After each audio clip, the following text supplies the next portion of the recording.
Continuamos con las conferencias magistrales electorales que organiza la Escuela Judicial Electoral. Esta vez nos acompaña la profesora María del Pilar Molero Martín Salas, que nos va a hablar sobre un tema de gran actualidad y controvertido como lo es la eutanasia y la disposición de la propia vida. Antes de dar el uso de la palabra a la profesora María del Pilar Molero Martín Salas, me permitiré leer brevemente su currículum.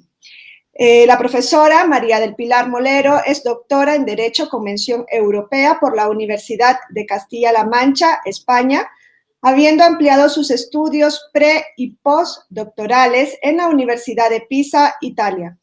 Actualmente es profesora doctora de Derecho Constitucional de la Universidad de Castilla-La Mancha.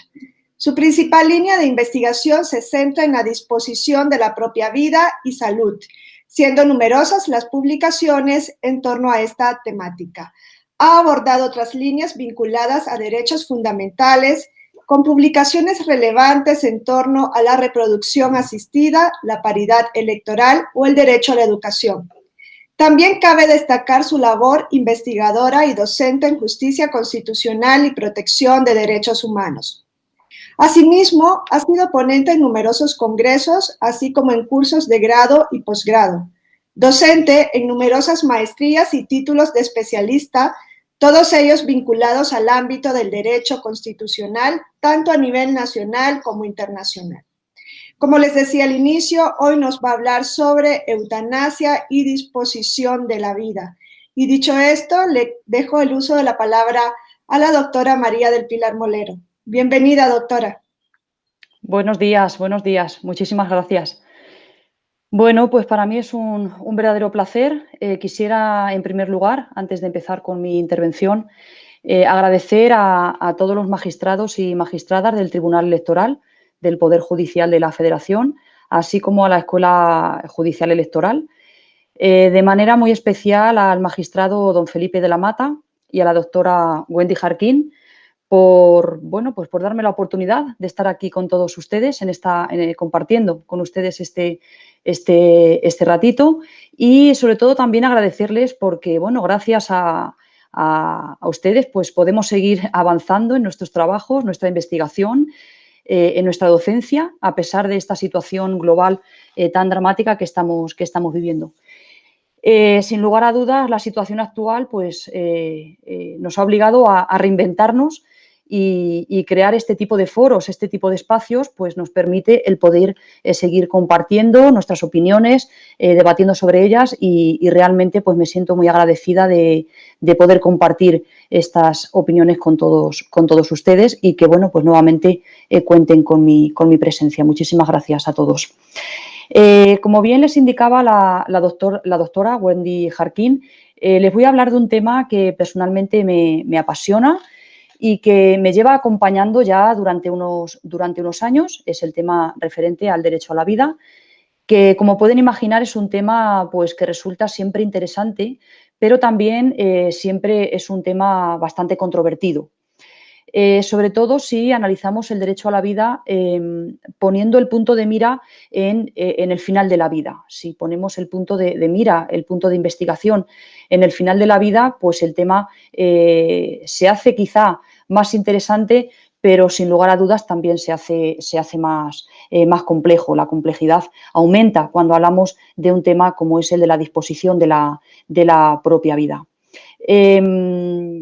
Podríamos decir que pues el tema de la disposición de la propia vida aquí en España es un tema que está de moda, si me permiten la expresión. Les digo que está de moda porque de manera bastante reciente, hace unos meses, se puso en marcha un proyecto de ley que lo que pretende, aunque por el momento es un proyecto, pero lo que pretende es despenalizar ciertas actuaciones que podríamos denominar actuaciones dentro de lo que es el contexto eutanásico.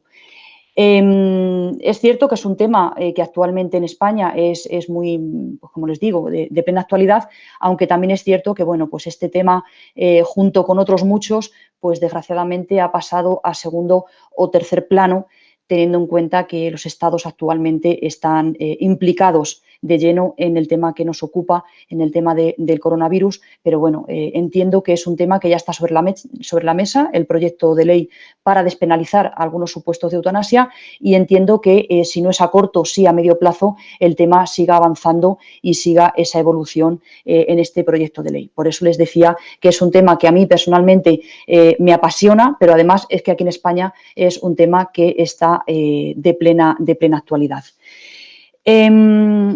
Como les decía al inicio, la disposición de la propia vida, si ya el derecho a la vida es un tema siempre interesante, cuando hablamos de la disposición de la propia vida es todavía un tema más controvertido por diferentes razones. En primer lugar, si analizamos el derecho a la vida, nos podemos dar cuenta que el derecho a la vida es el único en el que titularidad y ejercicio van unidos. No podemos separar la titularidad del ejercicio. Yo no puedo decir que soy titular del derecho a la vida y, sin embargo, decidir que hoy lo voy a ejercer, mañana no lo voy a ejercer y la semana que viene sí lo voy a ejercer.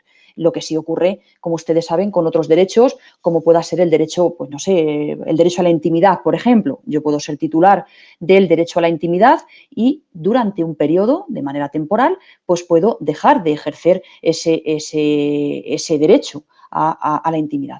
Sin embargo, en el derecho a la vida es un derecho muy especial y esto no ocurre así. Titularidad y ejercicio van unidos. Podemos decir de manera gráfica que son dos caras de una misma moneda, de tal forma que si soy titular, lo ejerzo, si lo ejerzo, soy titular, y todas aquellas decisiones que el titular decide con respecto a la disposición de la propia vida son decisiones irrevocables, son decisiones definitivas. Por esto, en primer lugar, diría que es un tema que siempre es tan controvertido, precisamente porque no se puede disociar esa titularidad de ese ejercicio. ¿Por qué más motivos entiendo que hablar de derecho a la vida, en concreto de disposición de la propia vida, es un tema siempre controvertido? Pues bien, porque la disposición de la propia vida tiene enormes implicaciones.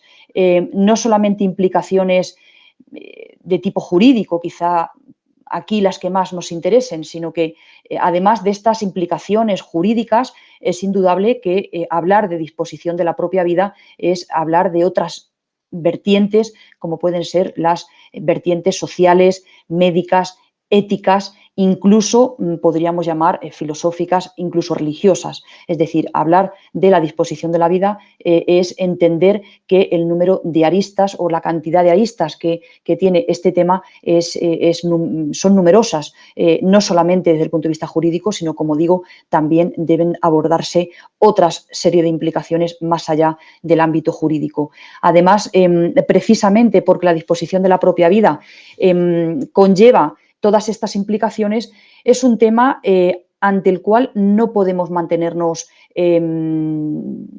impasibles, no podemos tomar una decisión abstracta, sino que al final debemos tomar posición debido a todas estas implicaciones que el tema conlleva. Hay que decir que en la práctica, cuando los estados deciden regular el tema de la disposición de la propia vida, regular el tema de la eutanasia, me refiero constantemente a los estados porque, bueno, al final es el Estado el que debe regular este tipo de actuaciones, pero indudablemente cuando un jurista se enfrenta a investigar este tipo de temas debe abordar las mismas circunstancias que en el caso del Estado. Cuando el Estado decide regular este tipo de actuaciones, debe decidir si permite la eutanasia o no permite la eutanasia. Esta afirmación creo que debería matizarse sobre todo por dos aspectos. En primer lugar, aunque yo me voy a referir de manera constante a eutanasia, utilizo esta palabra porque creo que, bueno, pues es una palabra ampliamente conocida y nos permite que, bueno, pues la intervención sea más dinámica y más entendible, ¿no? Entonces, en todo caso, hablaré de eutanasia, pero sí creo que hay que hacer un matiz inicial, que no sé si luego pues alguien quiere que debatamos sobre ello o preguntar sobre ello, pero sí es cierto que hay que, el primer matiz que habría que hacer es que no todas las actuaciones se agotan con la eutanasia, si analizamos a fondo este tema, hay muchas actuaciones y no todas son exactamente eutanasia. Pero como digo, yo hablaré de eutanasia por agilizar la explicación y por facilitar la explicación. Este sería el primer matiz. El segundo matiz. Aunque yo les digo que los estados van a tener que decidir si prohíben o no prohíben la eutanasia, evidentemente aquí no hablamos de que deba ser todo o nada, sino que lo normal es que en la práctica esta cuestión se matice. No se va a permitir posiblemente todo lo que tiene que ver con eutanasia, sino que se van a permitir determinadas actuaciones. Pero bueno, como digo, creo que como idea básica para ir hilando la explicación que yo les quiero transmitir, quedarnos con la idea de que, bueno, pues en la práctica, si analizamos los diferentes ordenamientos, bueno, pues unos estados abogan por prohibir la eutanasia, mientras que, como sabemos, hay otros estados que han abogado por permitirla. Habitualmente, cuando se plantea si se debe permitir o no se debe permitir la eutanasia en un estado, normalmente el tema se suele analizar atendiendo a dos valores esenciales. Se suele analizar este tema bien por parte del Estado que está planteándose regular este tipo de actuaciones, bien por el jurista que quiere investigar en la materia. Normalmente, cuando hablamos de disposición de la propia vida, de eutanasia, solemos analizar la situación a la luz de dos grandes valores. Por una parte, la dignidad y por otra parte, la libertad. Si ustedes analizan los argumentos, los escritos que existen con respecto a disposición de la propia vida, casi todos se analizan bien con base en ese gran valor que es la dignidad, bien amparándose en ese otro gran valor que es la libertad. Con respecto a la dignidad, ¿qué opino con respecto a amparar ese razonamiento o ese análisis en la dignidad? Bueno, pues se suele argumentar o suele ser habitual encontrar argumentos que dicen que la eutanasia debe permitirse porque vivir con determinadas dolencias, vivir de una determinada forma dramática, resulta indigno para la persona que sufre esa enfermedad, que sufre esas dolencias. Por eso se entiende que, bueno, pues ante esa situación se debe permitir la eutanasia.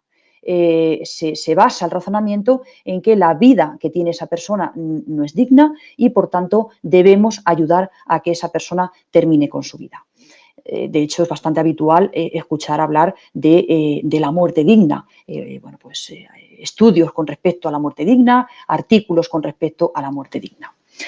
Personalmente, ya lo he dicho en muchas ocasiones, tanto de forma escrita como de forma oral, como lo hago aquí ahora mismo, desde mi punto de vista, la dignidad no es un criterio adecuado, no es el elemento adecuado para determinar si se permite o no se permite la eutanasia.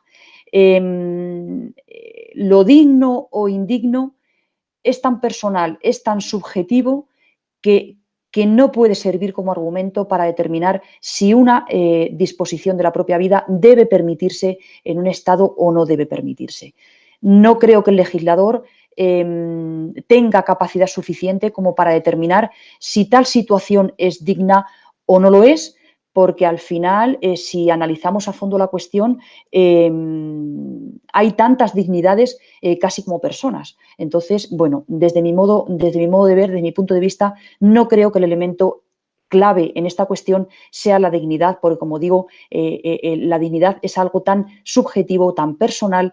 Yo puedo tener una determinada enfermedad, una determinada dolencia, puedo tener una determinada vida que a mí me puede resultar plena, me puede resultar digna, puedo sentirme feliz incluso con esa dolencia a pesar de las consecuencias que pueda tener esa enfermedad y, sin embargo, posiblemente eso que yo entiendo como vida digna, como vida feliz, si preguntara a cualquiera de ustedes que me está escuchando, pues posiblemente cada uno tendría su propia visión, su propia opinión y, por tanto, entiendo que la dignidad es un concepto tan modulable que no creo que sea el elemento esencial para determinar en un Estado, en un ordenamiento jurídico, si la disposición de la propia vida puede permitirse o no puede permitirse.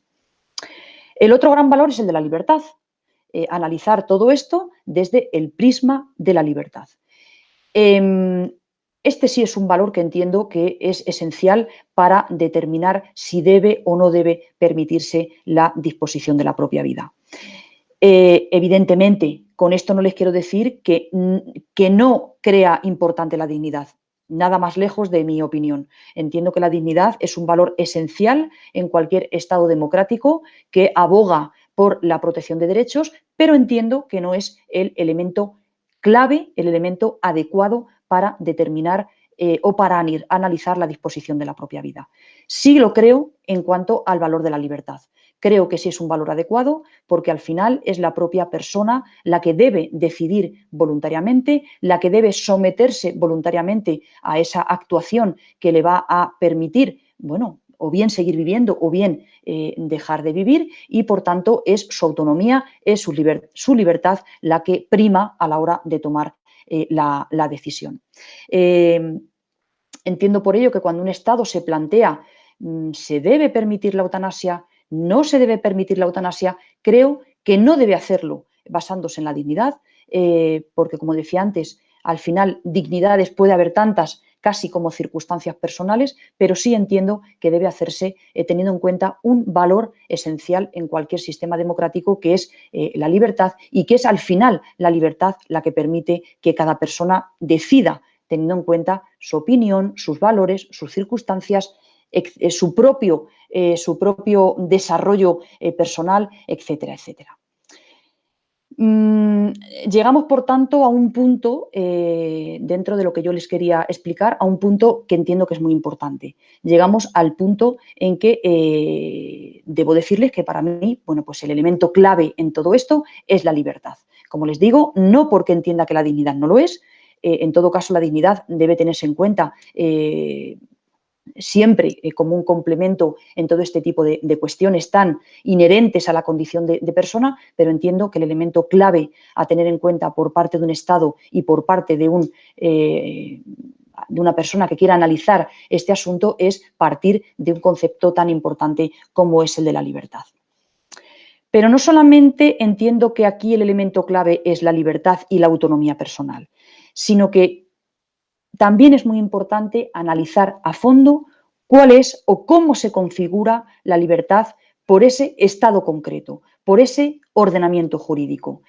¿Por qué entiendo que esto es algo tan importante? Pues porque no es lo mismo encontrarnos en un estado en el que la prohibición o no permisión es lo general y las libertades o los actos de libertad son excepcionales, a encontrarnos en un estado en el que lo general es la libertad y lo excepcional o puntual son las prohibiciones. Nos encontramos ante dos situaciones totalmente distintas y que deben ser tenidas en cuenta. Si el Estado parte de una prohibición con actos de libertad puntuales, no es lo mismo, evidentemente, que partir de un estado en el que parte de una libertad en el que las excepciones o limitaciones son puntuales. La configuración es totalmente distinta. Si analizamos un poco más a fondo qué es lo que ocurre en España y que también ocurre en otros estados, no solamente en España, gran parte de la doctrina y también gran parte de nuestra jurisprudencia constitucional entiende, y debo decir que personalmente yo me sumo a esa opinión mayoritaria, gran parte, como digo, de la doctrina y también la jurisprudencia constitucional entienden que en el caso de España existe lo que podríamos denominar una norma general de libertad. ¿Qué significa esto de que existe una norma general de libertad? Significa que si analizamos a fondo nuestra Constitución, observamos que existen argumentos jurídicos suficientes para entender que en nuestro Estado lo general es la libertad. ¿Que debe haber restricciones? ¿Que debe haber límites? Por supuesto, pero estos límites siempre van a ser excepcionales. Está claro que no podemos partir de una idea general de libertad absoluta, amplia, entre otras cosas porque no hay ningún derecho que sea absoluto. Esto ya es yo creo que es un argumento ampliamente admitido, que ningún derecho tiene carácter absoluto. Todos los derechos están sujetos a límites en un determinado momento. Por ello, en el caso de España, se aboga por una gran mayoría por el hecho de que existe una norma general de libertad. ¿Qué límites debe haber? Que debe haber restricciones, que debe haber excepciones, pero como digo, siempre deben ser restricciones puntuales.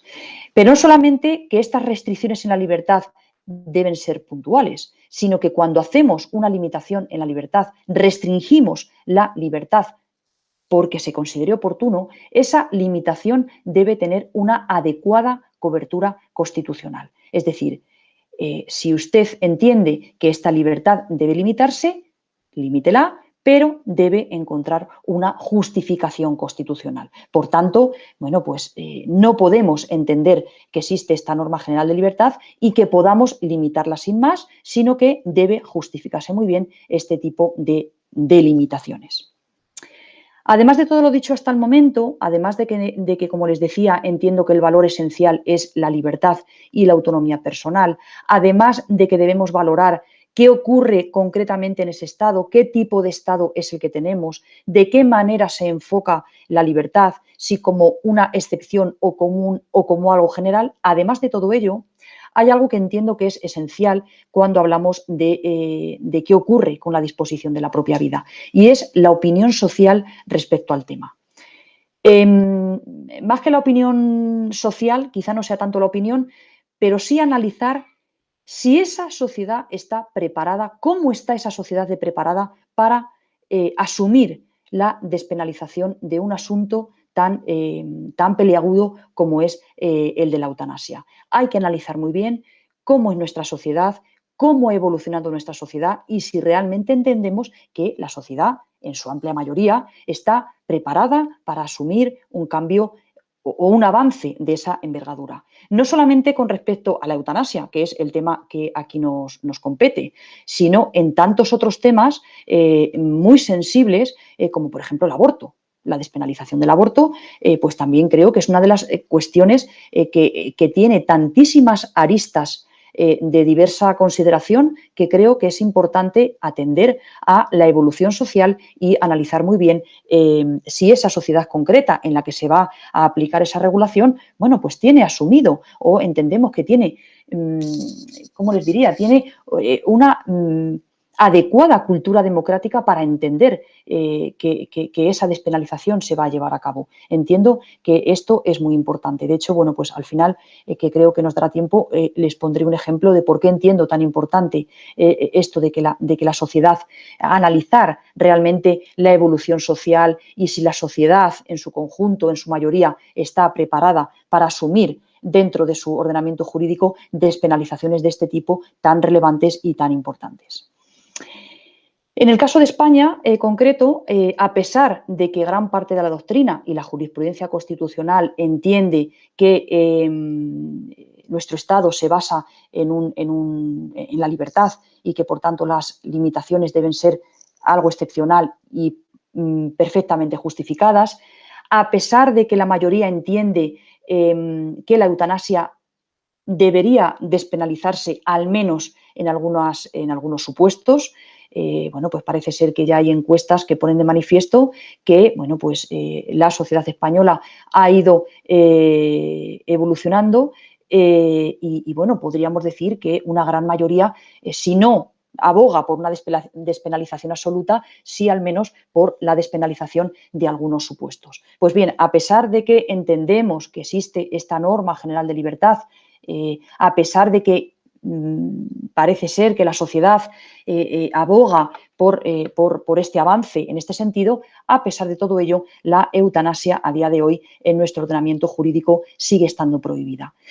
Se prohíbe cualquier tipo de actuación que vaya encaminada a acabar o a ayudar No me refiero, evidentemente, ni al homicidio ni al asesinato, evidentemente. Me refiero, bueno, pues a cuestiones que podríamos denominar actuaciones dentro de un contexto eutanásico. Bueno, pues cualquier actuación encaminada a ayudar a un tercero a morir está actualmente tipificado por nuestro Código Penal como un delito en el artículo 143, por si alguien tiene curiosidad y luego lo quiere localizar, desde incitar a un tercero al suicidio, lo cual parece razonable, ¿no? El que no podamos incitar o coaccionar a otro para que se suicide, pero desde ese supuesto hasta el típico supuesto de eutanasia y que comprende pues esa enfermedad terminal incurable, abocada a la muerte y que provoca un sufrimiento muy grave. Bueno, pues hasta esa situación todas las actuaciones que ustedes entiendan dentro del contexto eutanásico, todas están prohibidas actualmente por el Código Penal español en el artículo 143. Bueno, evidentemente no hace falta que lo diga, pero bueno, hago el matiz. La única cuestión que está despenalizada es el suicidio, no porque se entienda como algo, digamos, como permitido, sino que no se tipifica, ¿no? Por razones de política criminal. Aquella persona que intenta quitarse la vida y no lo consigue no tiene ningún tipo de consecuencia jurídica posterior. Pero salvo el suicidio, digamos, autónomo, el resto de cuestiones están todas castigadas. ¿Qué opinión me merece? ¿Qué opinión personal me merece este tipo de regulación que existe actualmente en España? Bueno, pues como supongo que podrán imaginar al hilo de mis explicaciones, pues evidentemente no es la regulación que entienda más adecuada el hecho de tipificar como delito cualquier tipo de actuación encaminada a ayudar a un tercero a morir. Evidentemente, yo entiendo que el legislador, no solamente el legislador español, el legislador en cualquier estado, evidentemente entiendo que cuando el legislador decide prohibir una práctica, como es la práctica de la eutanasia, lo hace principalmente por el temor que tiene el legislador a que exista bueno, pues unos riesgos, ¿no?, que no se puedan controlar. Y yo esto entiendo que el legislador, ante esos posibles riesgos, deba regular este tipo de actuaciones de manera garantista, ¿no? Lo que ocurre es que, en todo caso, debemos, a pesar de que existen este tipo de temores, entiendo que en todo caso, este tipo de riesgos, entiendo que en todo caso se debe ponderar. Se debe ponderar, por una parte, o digamos, en un lado de la balanza, debemos entender que está la libertad y la autonomía personal y en la otra parte de la balanza está ese riesgo que tratamos de evitar. Entonces, siempre debe haber una ponderación. ¿Qué ocurre en el caso de la regulación española, a mi modo de ver? Bueno, pues que aquí la ponderación ha sido muy desproporcionada. Muy desproporcionada, ¿por qué? Porque esa libertad que yo les digo que está en un lado de la balanza, esa libertad, esa autonomía personal, se ha limitado por completo, se ha limitado al 100%, porque no se permite ningún tipo de actuación, frente o para evitar unos riesgos que no dejan de ser algo posible, pero que no son riesgos ciertos. Yo no voy a negar que riesgos existen, pero no son riesgos ciertos. Y ante un riesgo que no es cierto, se opta por la solución más limitativa de todas, que es prohibir cualquier tipo de actuación. Yo entiendo que esto es esta regulación está desproporcionada. ¿Hay que limitar? Sí, hay que limitar, pero siempre de manera proporcionada. ¿Existen riesgos? Claro que puede haberlos. Lo que ocurre es que yo entiendo que estos riesgos podrían minimizarse, incluso anularse en muchos de los casos, si la regulación que se realiza es una regulación adecuada y garantista. Entonces, con una buena regulación, con un buen análisis de la situación, posiblemente esos riesgos se minimizarían sin tener que provocar una restricción tan grave y tan absoluta como la que se está produciendo actualmente. Como digo, la opción del legislador ha sido limitar totalmente la práctica de la eutanasia, frente a un riesgo, como digo, que es un riesgo que, bueno, pues no deja de ser algo incierto, que se puede producir o no. Y como digo, esa posibilidad de riesgo, que no dudo que la pueda haber, siempre se puede paliar, se puede solventar con una regulación cuidada, garantizada y muy bien estructurada. Esta es la situación actual. Como les digo, pues a pesar de que parece que la sociedad ha evolucionado bastante, a pesar de las peticiones reiteradas de determinados grupos de conocer situaciones personales muy dramáticas, a pesar de que la gran parte de la doctrina entiende, y como digo el Tribunal Constitucional, a pesar de que entendemos que nuestro Estado está basado en esa norma general de libertad, a pesar de todo ello, la regulación a día de hoy es la de la prohibición total de cualquier tipo de actuación referente a la eutanasia, aunque, como también les indicaba al comienzo, parece que esto puede cambiar, no sé si a corto plazo por la situación que estamos viviendo en la actualidad, pero sí creo que a medio plazo el proyecto de ley ya está sobre la mesa, ya está en el Parlamento y posiblemente, o bueno, pues si tenemos en cuenta los apoyos parlamentarios, parece que el proyecto va a salir adelante. Evidentemente no les puedo decir cuál va a ser el texto final porque, bueno, el proyecto debe ser debatido, seguramente se incluirán enmiendas al texto, pero bueno, por lo pronto sí les puedo adelantar que el proyecto de ley ahí está y sí les puedo adelantar, bueno, pues sobre todo 3 elementos que entiendo que son muy importantes en la regulación que se va a llevar a cabo aquí en España al respecto. ¿Cuáles son estos 3 elementos? Que, bueno, como digo, el texto final no lo conocemos, pero entiendo que estos 3 elementos que yo les voy a compartir, bueno, pues van a ser incorporados al texto definitivo. En primer lugar, cuando se habla de despenalizar ciertos supuestos relacionados con el ámbito de la eutanasia, se habla siempre de mayores de edad. Es decir, cualquier tipo de petición, de solicitud, debe siempre proceder de una persona mayor de edad para poder ser valorada y poder ser llevada a la práctica. Por tanto, siempre mayores de edad, en nuestro caso, a partir de los 18 años en adelante. Segunda cuestión esencial en este tipo de cuestiones. Solamente se va a permitir la solicitud de aquellas personas plenamente competentes al momento de realizar la solicitud. Una persona debe estar, me refiero, plenamente competente desde el punto de vista jurídico, en plenas facultades jurídicas para poder decidir de manera autónoma, voluntaria, libre e inequívoca. Por tanto, plenitud de competencia jurídica debe tener aquella persona que realice la solicitud. Y el tercer elemento que les traigo aquí a colación, porque creo que es lo más interesante, es qué circunstancias son las que van a permitir que alguien pueda solicitar ayuda para morir. El proyecto de ley habla de enfermedad grave, pero sí es cierto que realiza un doble matiz o habla de una doble vertiente que yo entiendo que es esencial. Habla de enfermedad grave, pero habla, en primer lugar, bueno, no sé si en primero o en segundo lugar, pero habla de estos 2 elementos que les voy a decir. Enfermedad grave, la típica enfermedad grave incurable, es decir, aquel supuesto perdón, típico de eutanasia, una enfermedad incurable, abocada a la muerte, que provoca un sufrimiento muy grave en la persona. La típica situación que entendemos como terminal y que posiblemente pues, acabe en la muerte pues, en días o semanas o en un corto plazo de tiempo.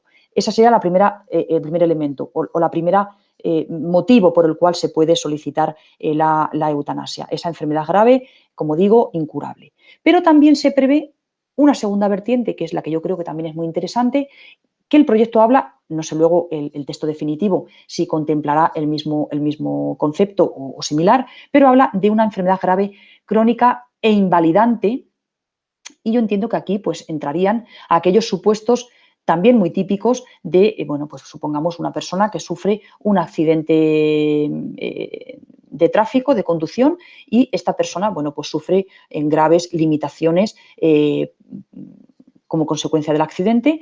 No es una enfermedad mortal, no es una enfermedad abocada a la muerte, pero sí provoca en esta persona, pues, una invalidez muy importante, unas limitaciones físicas muy importantes, daños físicos y psicológicos graves a esta persona, pero como digo, no es la típica enfermedad abocada a la muerte como enfermedad mortal, sino esos otros casos en los que, bueno, todos conocemos casos en los que posiblemente esa persona con los cuidados médicos, los cuidados de higiene, de alimentación, etcétera, adecuados, esa persona puede llegar a hacerse una persona anciana y no morir de esa enfermedad. Bueno, pues este tipo de supuestos, al menos en el proyecto de ley, también están previstos como posibles motivos para solicitar ayuda a morir. Bien, la enfermedad grave, mortal, incurable, que es la que da pie al concepto de eutanasia típico que todos conocemos, o esa otra enfermedad que, aun siendo grave, no es mortal, pero sí altamente invalidante y que provoca graves limitaciones físicas o psicológicas a la persona que la está sufriendo. Creo que esto es muy importante porque, bueno, evidentemente esto da cobertura a muchísimas situaciones que, como yo les decía antes, no todo se agota con la eutanasia. No todo el mundo tiene una enfermedad mortal y está en estado terminal, sino que, bueno, hay otras muchísimas dolencias muy limitantes física y psicológicamente y que provocan un gran sufrimiento a la persona que las padece. Entonces, yo entiendo que el proyecto de ley hable de estas dos vertientes, desde mi punto de vista, esto es un gran avance. Ya para ir un poco concluyendo y dándoles mi argumentación final. ¿Qué opino con respecto a este tipo de regulación, a esta previsión de despenalización? Bueno, pues no les voy a negar que me parece que es un gran avance. Desde mi punto de vista, creo que es un gran avance porque al menos permite que determinadas actuaciones puedan ser tenidas en cuenta y la persona que así lo quiere, si se encuentra en una de estas situaciones, pues pueda ser ayudado para terminar con su vida si así lo quiere. ¿Entiendo que es suficiente? Bueno, pues aquí es donde les voy a lanzar mi idea personal y que quizá pues, posiblemente habrá el debate posterior. ¿Creo que es suficiente? ¿Podría ir más allá la regulación? Bueno, evidentemente sí. ¿Qué ocurre? Que aquí tenemos que compaginar, como yo les decía antes, aquí hablamos de que existen numerosas implicaciones, no solamente jurídicas, sino que aquí hablamos de implicaciones de tipo social, de tipo médico, de tipo incluso religioso, y claro, todas ellas deben ser tenidas en cuenta. ¿Qué ocurre? Que si yo analizo jurídicamente la regulación, pues bueno, entiendo que es un gran avance, como les decía. ¿Me parece suficiente? No me parece suficiente. No me parece ni suficiente y en cierta forma, que intentaré explicarles a continuación, me parece un poco incoherente con lo que yo les he venido explicando. Sí entiendo que está bien desde el punto de vista social y político, porque bueno, lo que opino como jurista, pues a lo mejor no casa o no cuadra exactamente con lo que se entiende como políticamente correcto. Y yo esto lo entiendo. O sea, yo entiendo que cuando se realiza una regulación de este tipo, el ámbito político que en ese momento tiene que regular y tomar estas decisiones, bueno, pues tiene que tener en cuenta muchísimas cuestiones. También entiendo el nivel de entendimiento social. Me explico. Por eso tan importante, como les decía antes, qué opina la sociedad de todo esto. Si yo soy una persona política y tengo que regular la disposición de la propia vida, y yo analizo la sociedad a la que yo le voy a aplicar esta regulación, pues yo aquí en España diría, bueno, yo que soy político, analizo la opinión social mayoritaria y soy consciente que ya hay una gran mayoría que entiende que este tipo de cuestiones que yo les estoy contando deben tener una solución jurídica. Si a cualquiera le preguntamos, bueno, ¿a usted qué le parece que una persona tenga una enfermedad terminal incurable, que se vaya poco a poco debilitando, que vaya viendo cómo sus capacidades van mermando, que esta persona se encuentra triste, se encuentra desvalida, que constantemente está pidiendo ayuda para poder terminar con el sufrimiento? ¿Usted qué haría? Pues posiblemente la gran mayoría de la sociedad diría, pues hombre, parece razonable que el ámbito jurídico trate y político trate de dar una solución a estas situaciones tan dramáticas, tan terribles que provocan tanto sufrimiento. Hasta ahí, la sociedad actualmente creo que sí ha evolucionado en el ámbito, al menos el ámbito español. Y el ámbito político se ciñe a esta realidad, a lo que hasta el momento entiende que la sociedad es capaz de asumir y de entender. Pero ¿qué ocurre? Que yo, que lo analizo desde el punto de vista jurídico, voy un poco más allá y yo les digo a ustedes, bueno, esto me parece bien, como les digo, y lo entiendo, ¿eh? Yo entiendo que al final el ámbito político se debe a lo que se debe y que la política es la política y el ámbito jurídico es el ámbito jurídico. Pero yo como jurista me pregunto, si esto está bien, y por ahora yo entiendo que ya es un gran avance, pero es ciertamente un poco incoherente esto con lo que yo les vengo explicando, y es que yo creo que todo esto debe analizarse desde un valor importantísimo que es el de la libertad. ¿Qué ocurre? Que si yo como jurista estoy dispuesta a entender que aquí el valor clave es la libertad y estoy dispuesta a abrir la libertad, estoy dispuesta a abrirla para todo. ¿Qué ocurre? Que si yo abro la libertad para todo, aquí se van, o con este proyecto de ley, se van a garantizar determinadas decisiones libres y personales, pero van a quedar fuera otras muchas que no van a quedar amparadas por el proyecto de ley. Decisiones tan basadas en la libertad como las otras. Si yo decido poner fin a mi vida amparándome en mi libertad y autonomía personal porque tengo una enfermedad terminal y que sé que voy a morir dentro de un mes con grave sufrimiento, yo ejerzo mi libertad. Pero ¿qué ocurre con aquella persona que no tiene ningún tipo de enfermedad? Simplemente tiene, como dicen en Holanda, un sufrimiento existencial. ¿Qué ocurre si yo me pongo delante del político y le digo, mire usted tiene aquí un proyecto de ley que usted basa en la autonomía personal, en la libertad, pero a mí no me dejan ejercerla, porque resulta que yo tengo una vida frustrante, una vida que no me hace feliz, mi pareja falleció, mis hijos son mayores y no tienen contacto conmigo, mi vida profesional ya terminó, yo no quiero seguir viviendo. Yo quiero ejercer mi libertad y mi autonomía personal y no quiero seguir viviendo. Entonces, ahí es donde está donde yo, desde el punto de vista jurídico, veo la incoherencia. Que, claro, para mí esto, como jurista y como persona que ha analizado este tipo de cuestiones durante mucho tiempo, es donde veo que el sistema falla, porque, claro, cuando nos ponemos de parte de la libertad, debemos ponernos de parte de la libertad para todo. Para aquello que la sociedad entiende que es razonable y para aquello otro que seguramente que si la sociedad le preguntáramos, diría, bueno, qué aberración. ¿Cómo vamos a ayudar a morir a esta persona que está sana, por mucho que diga esta persona que está sufriendo? Pero ahí es donde está el quid de la cuestión. Si esto, no sé, si alguno de ustedes puede tener algún tipo de argumento en este sentido, pero bueno, pues yo de mi punto de vista y teniendo en cuenta la cantidad de tiempo que llevo analizando esta cuestión, sigo abogando por la libertad, sigo abogando por la autonomía personal. Ojo, y ya con esto termino porque no tengo por aquí, ahora mismo no estoy controlando, pero creo que debo estar al límite de mi tiempo. Yo no abogo por la eutanasia, ni abogo por que la gente se quite la vida, ni abogo por la muerte, sino que lo que yo abogo es por la libertad del que quiere morir y también del que quiere vivir.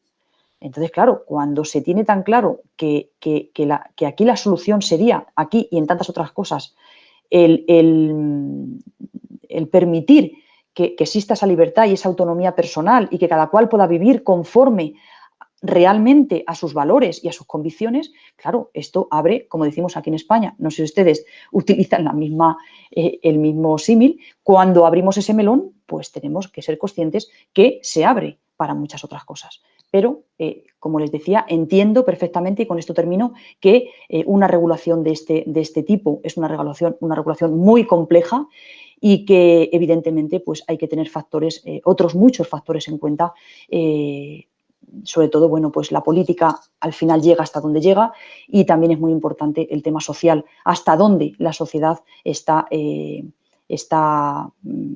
preparada, ¿no? Y hasta cuánto está preparada la sociedad para asumir. Creo que más o menos he cumplido con mi tiempo y bueno, pues por mi parte nada más, reiterar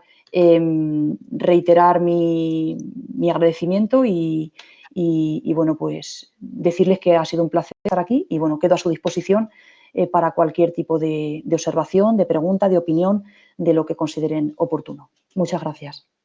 Muchísimas gracias, doctora Molero. La verdad es que el tema de la eutanasia es un tema, como lo ha dicho, polémico y de connotaciones humanas incomparables. ¿Cómo no recordar en este caso estas películas como Mar Adentro con su personaje Ramón Sampedro o La Última Voluntad, en donde se reflejan precisamente estos casos reales en los que sus personajes principales deciden defender el parámetro de vida que ellos consideran dignos, ¿no? Puede ser más o menos discutibles, pero ahí se refleja, ¿no? Esta polémica y la afectación personal que puede ocasionar este tipo de situación, además del impacto que también puede tener en la familia de las personas que quieren optar por la eutanasia. Considero que desde luego, como lo has expresado, estos casos giran en torno al principio o al valor de la libertad y que no debe ser visto como una imposición, sino todo lo contrario, debe ser visto como una apertura para que se pueda hacer uso de esta finalidad y no como una medida que obligue a las personas a querer optar por la eutanasia. Esto ha sucedido como en temas como el aborto, como el matrimonio homosexual. Las personas que quieran ejercer estos derechos pues podrán hacerlo en la medida en la que el Estado lo apruebe, lo legisle, pero esto no tiene que ser visto como una obligación, siendo que desde luego es la libertad la que nos va a dar ese parámetro de dignidad al que todos queremos acceder. Dicho esto, te comento que hay muchísimas preguntas y comentarios que nos han llegado a través de las redes sociales y si lo tienes a bien, te iré leyendo alguna de las preguntas. No sé si quieres que te las lea de una en una o que te las vaya leyendo. Pues como quiera, si quieres de una en una para ir haciendo un poco más dinámico, pues, a mí personalmente me da igual. Te haré llegar las preguntas que nos han transmitido para que se pueda abrir el debate. Nos preguntan cómo puede el juez acercarse a las pruebas científicas acerca de la vida para decidir más informadamente una especie de perspectiva bioética para jueces. Vale. Supongo que se refieren a cuáles son los elementos que debería tener el juez en cuenta a la hora de tomar una decisión con respecto a esta cuestión. ¿Ese es el sentido de la pregunta? Así es, Pilar. Bien, bueno, pues evidentemente son casos como muy complejos, ¿no? Lo que ocurre es que, bueno, pues al final hay que tener en cuenta también, el juez al final es un aplicador del derecho. Entonces, bueno, pues el juez en todo caso deberá tener en cuenta cuál es la situación o cuál es la regulación concreta que existe en ese Estado, hasta cuánto o hasta qué límite el Estado permite determinadas actuaciones, ¿no? Sí es cierto que hay veces que a pesar de esto al juez se le presentan situaciones que no están previstas de manera expresa por la ley. Entonces, bueno, pues ahí, para empezar, yo entiendo que ahí es una labor interpretativa que debe hacerse, entiendo, caso por caso. Aquí hemos tenido alguna petición, todas se han desechado habitualmente, porque, como digo, hasta día de hoy la eutanasia sigue siendo un delito, pero, como digo, bueno, pues ahí el juez, en esos casos en los que haya algún tipo de duda concreta o algún tipo de interpretación que no quede clara en la ley, bueno, pues entiendo que debe ser algo que se deba hacer de manera caso por caso. Es que no queda otra solución, porque al final ni la ley lo va a abarcar todo seguramente, ni la ley va a poder, claro, no, salvo que sea una ley súper abierta, de tal forma que incluya cualquier tipo de actuación, pero entiendo que una regulación así prácticamente es imposible. La regulación al final debe tener una serie de cautelas y de garantías. Entonces, bueno, pues entiendo que ahí, cuando se escapa de lo que es la propia regulación de la ley, pues el juez tendrá que valorar caso por caso y ver en ese caso concreto qué actuaciones debe aplicar. Claro, es que aquí la casuística es muy amplia. Se da la circunstancia de que, bueno, pues Puede existir, por ejemplo, testamento vital, puede ser que el testamento vital no exista, puede ser un mayor de edad o puede ser un menor. Aquí en el caso de España, por ejemplo, se han producido algunos casos de menores en los que el tribunal ha tenido que analizar el caso concreto porque ahí entra en juego lo que es la madurez del menor. Entonces, el juez ahí tiene que valorar cada caso concreto y analizar si el menor es más maduro, es menos maduro, como digo, si existe un documento de instrucciones previas, si no existe. Es decir, lo primero, acogerse a lo que la ley establece. Y lo segundo, que como la ley no va a poder asumir todas las cuestiones que se van a dar en la casuística práctica, bueno, pues no queda otra que analizar caso por caso. Incluso cada persona al final va a ser un mundo. Hay veces que tiene que traer en juego lo que se llama la voluntad presunta. Entonces, claro, ahí el juez se tiene que valer de las pruebas que se aportan por parte de la familia para presumir, ya no hablo tanto de España, sino de otros ordenamientos jurídicos, presumir realmente qué es lo que esa persona quería. Entonces, bueno, pues es lo que le puedo contestar. Depende un poco del ordenamiento jurídico y de lo que la legislación en concreto regule. Pero al final va a haber muchos casos en los que el juez va a tener que analizar cada caso en concreto. Así es. También nos preguntan cómo evitar vicios en la libre determinación de la disposición a la vida. Me imagino también que esto puede relacionarse con el caso de personas, por ejemplo, con discapacidad. ¿Cómo asegurar que Sí, realmente es la voluntad de la persona? a ver, como decía durante la explicación, el riesgo cero no existe en esto ni en prácticamente nada. Temores, esos temores que tiene el legislador, realmente esos temores, la pendiente resbaladiza esta que se dice en algunos escritos de este tema, el riesgo existe, ¿no? Lo que ocurre es que, bueno, yo entiendo que al final la regulación debe ser lo más garantista posible precisamente para que esos riesgos o esos supuestos límite sean los menos posible. Por ejemplo, en el caso del proyecto de ley que se está poniendo en marcha en España y que está en el Parlamento y que, como digo, no sé al final cómo quedará el texto definitivo, bueno, pues aquí se intenta, para empezar, digamos que la solicitud la recibe un médico, pero esta solicitud luego es valorada por un comité de expertos totalmente ajenos a la persona que lo pide, a sus familiares y al médico, digamos, que recibe la solicitud, de tal forma que este comité de expertos sea un comité lo más independiente posible. Y este comité de expertos será el que deba valorar, un comité en el que van a participar no solamente médicos, sino también psicólogos, juristas, etcétera, son los que deben valorar cada caso concreto y ver realmente las facultades que tiene esta persona, si son facultades plenas o no son facultades plenas. Esto al final es como en cualquier otro, en otros supuestos.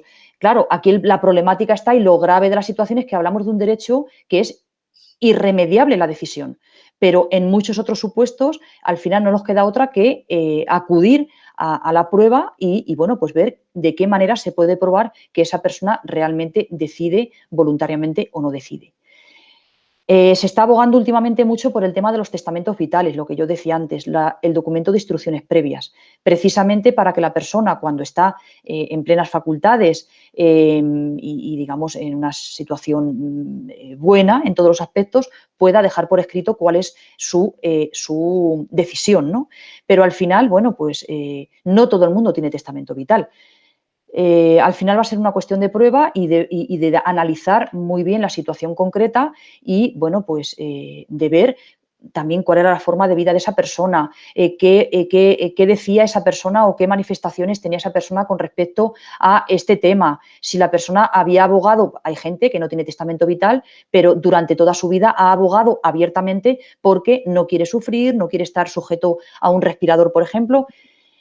Son situaciones muy complejas, pero que al final deben analizarse caso por caso, que haya comités de expertos en la materia y que puedan analizar cada supuesto y analizar si realmente la persona lo está decidiendo de manera voluntaria o puede haber algún tipo de presión familiar o de otra índole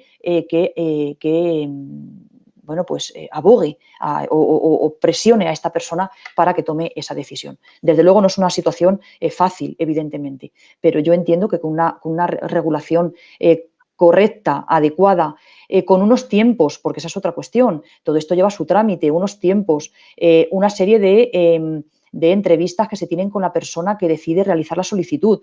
Bueno, yo creo que al final A ver, yo tampoco quiero decir que al 100% todo va a ser perfecto, porque es una situación muy complicada.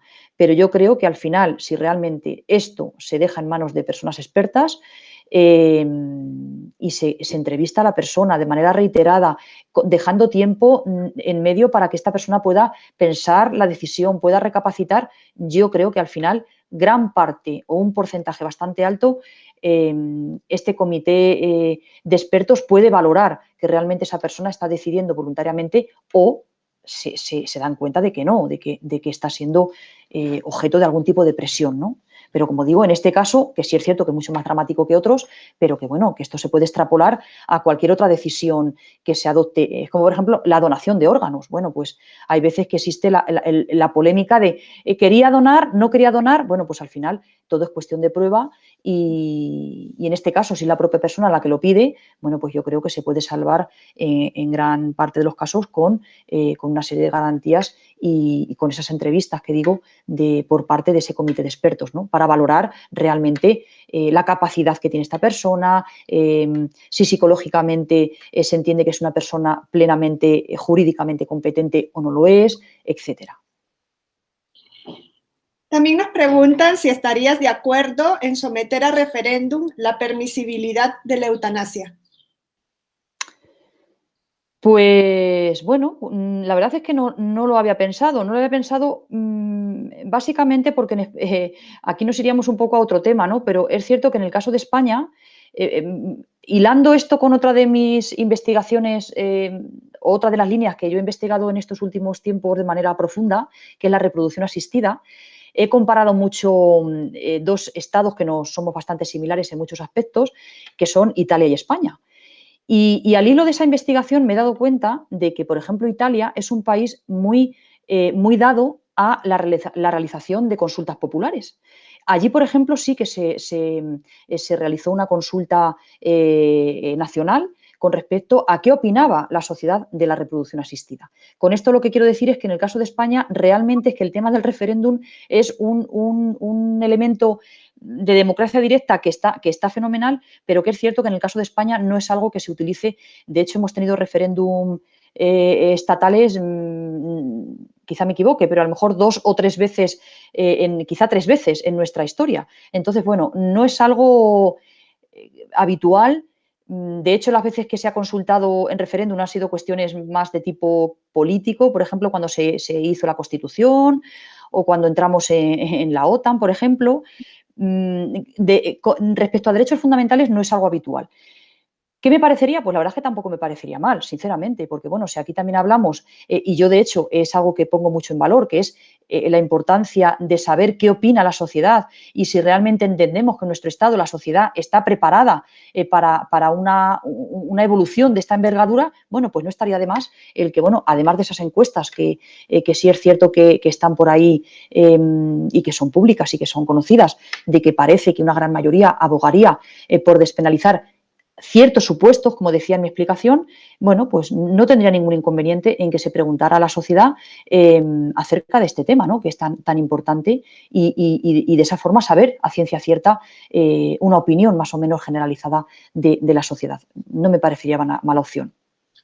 Sí, sobre eso también te quería comentar, si tenías conocimiento de cuál era el apoyo ciudadano que existía a este tipo de prácticas en España. Según leía yo, alrededor de un 84% Sí, apoyaría. no sabría si confirmar exactamente la cifra del 84%, pero sí es cierto que bueno, hay estadísticas que dicen que sí, que hay una gran parte de la sociedad, pero en esto sí quisiera realizar ese matiz que decía al final de mi intervención.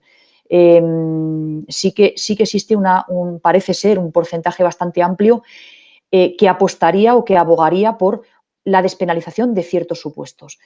¿Qué tipo de supuestos? Pues posiblemente los que prevé el proyecto de ley, es decir, los supuestos que todos entendemos más dramáticos, que provocan un sufrimiento, digamos, como más claro para la sociedad, ¿no? La típica enfermedad incurable en que la persona poco a poco vemos que va perdiendo facultades constantemente, y que al final creo que la gran mayoría ante una situación así diríamos, qué situación tan dramática, qué situación con tanto sufrimiento. Sí, ahí parece que existe un porcentaje bastante alto de seguimiento. También he de decir que, bueno, hace, pues no sé ahora mismo porque el tiempo pasa rapidísimo, quizá haga un año y medio saltó, bueno, hemos tenido varios casos, el de Ramón Sampedro que tú misma comentabas fue muy, muy, muy importante y muy conocido en España, tanto es así que se llevó incluso a la gran pantalla, pero relativamente reciente, hace un año y medio, supimos el caso de un esposo que ayudó a morir a su mujer, que estaba en una situación terminal muy, muy, muy grave y muy dramática. Entonces, bueno, también a raíz de ese caso, que como digo ha sido relativamente reciente, además de que el señor ayudó a su esposa, él mismo se entregó a la policía porque sabía que lo que estaba haciendo era un delito. A partir de ahí se pone otra vez en marcha, digamos, el tema del movimiento político para despenalizar ciertos supuestos, y también a partir de ahí es cuando se nota esa tendencia social a entender que ciertos casos como el de esta familia deberían ser los que fuesen objeto de despenalización por parte de la ley. Sí, se me viene a la mente que en este tema puede suceder lo mismo que ocurrió con el aborto, ¿no? Que primero se permitió para supuestos concretos y luego ya se aperturó cuando se entendió que la sociedad podía estar Sí, ya preparada. eso, bueno, al final todo esto es como, bueno, es un debate, ¿no? Y es una utopía, no sabemos que no podemos prever, ¿no? Pero sí que es cierto que yo lo suelo tratar de una forma similar, por eso yo decía tanto lo de la importancia de que veamos qué es lo que la sociedad, hasta dónde está la sociedad preparada para asumir, ¿no? En el caso del aborto, como bien dices, fue un poco así, ¿no? Pasamos de que el aborto se entendía como un delito a que, bueno, pues hubo una primera despenalización en el que el aborto seguía siendo delito, pero había ciertos casos, los casos típicos, se despenalizó, y luego ya, pues como saben, en 2010 hubo una mayor apertura, posiblemente también dando respuesta, ¿no? a esa consideración social, ¿no? Entonces, bueno, en este caso posiblemente pueda ocurrir así. A lo mejor ahora la ley se abre en este sentido. De hecho, bueno, si analizan la regulación, por ejemplo, belga y holandesa, que han sido las pioneras en estos aspectos, ha ocurrido un poco así, ¿no? Empezaron con una despenalización de